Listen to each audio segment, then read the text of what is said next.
Why only 3 Star Trek number ones became Enterprise captain. Being first officer of the USS Enterprise in Star Trek isn't always a fast track to the captain's chair.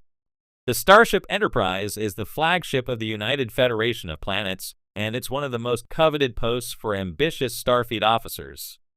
Captains of the Enterprise enjoy becoming part of the starship's storied legacy, and their crews often become cemented as legendary Starfleet heroes.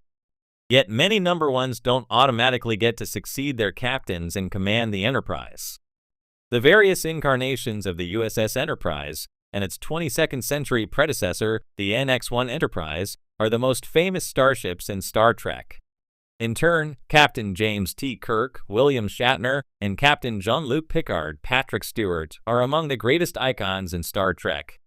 But they couldn't have become Starfleet legends without the help of their crews, and in particular, the best first officers in Starfleet. The role of number one is crucial as a liaison to the crew, as a trusted confidant, and sometimes to protect the captain from himself. While first officers are captains in training, only 3 number ones actually took over as captains of the Enterprise.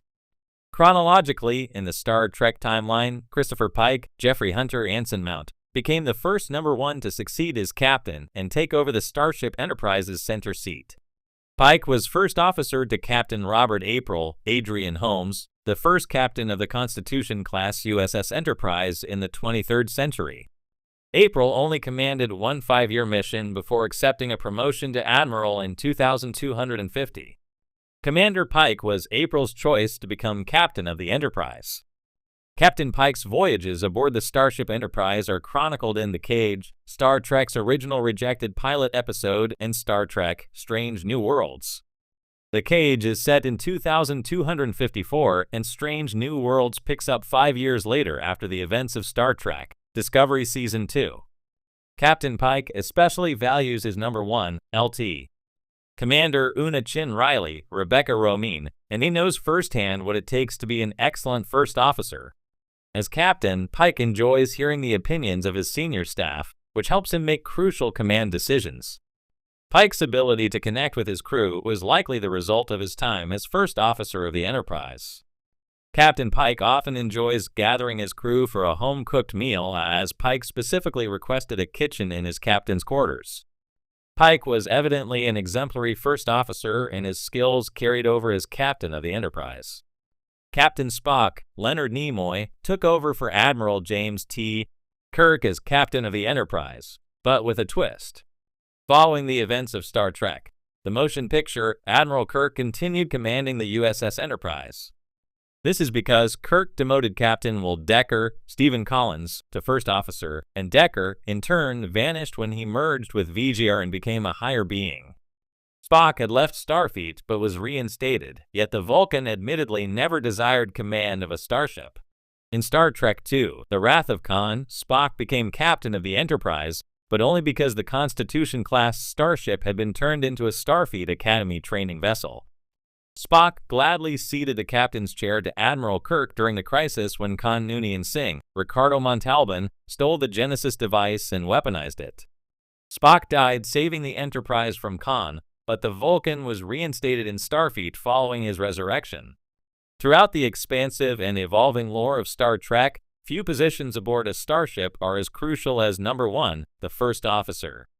They serve as the bridge between the captain and the rest of the crew, often leading away teams and managing the ship in the captain's absence. Given their proximity to command and deep involvement in key decisions, it might seem that becoming captain would be the natural progression for all first officers. However, in the vast Star Trek universe, only 3 first officers, or number ones, have ever become captains of the USS Enterprise: James T. Kirk, William Riker, and Michael Burnham. This limited progression raises an interesting question. Why only these 3?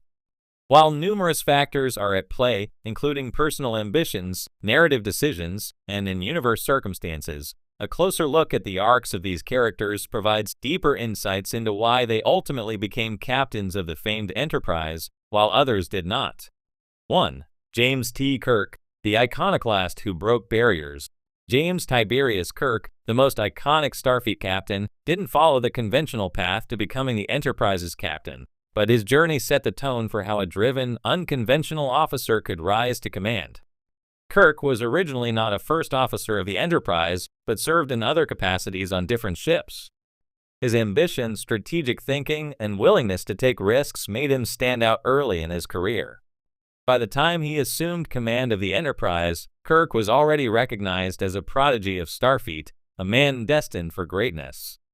Unlike many of the first officers who served aboard starships before and after him, Kirk's boldness and readiness to bend the rules when necessary made him the archetype of the action-oriented captain. His leadership was not just about following protocol, but about challenging it.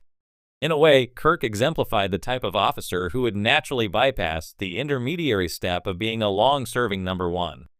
He was always meant for the captain's chair. Kirk's meteoric rise laid the groundwork for future officers, but it also set a high standard. Only those with exceptional qualities, a strong sense of adventure, and an inherent leadership style would command the Enterprise. That said, Kirk's case is unique in that he wasn't a number one who directly took command of the ship, unlike Riker and Burnham. 2. William Riker, the reluctant leader who found his moment. Perhaps no number one is more synonymous with the role than William Riker, who served as the loyal and dependable first officer under Captain Jean-Luc Picard on the USS Enterprise D and later the Enterprise E.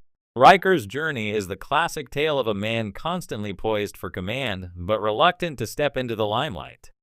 Over the course of Star Trek, The Next Generation (TNG), Riker was offered multiple opportunities to take command of his own starship, but each time he chose to remain Picard's right hand.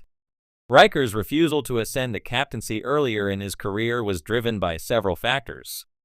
For one, he had a deep respect for Picard and valued his position aboard the Enterprise, a ship considered one of the crown jewels of Starfleet. Furthermore, Riker was wary of stepping away from a crew he loved and responsibilities that suited him well. He believed, at least for much of TNG's run, that staying aboard the Enterprise as number one offered more fulfillment than taking a captain's chair elsewhere. But Riker's growth was inevitable.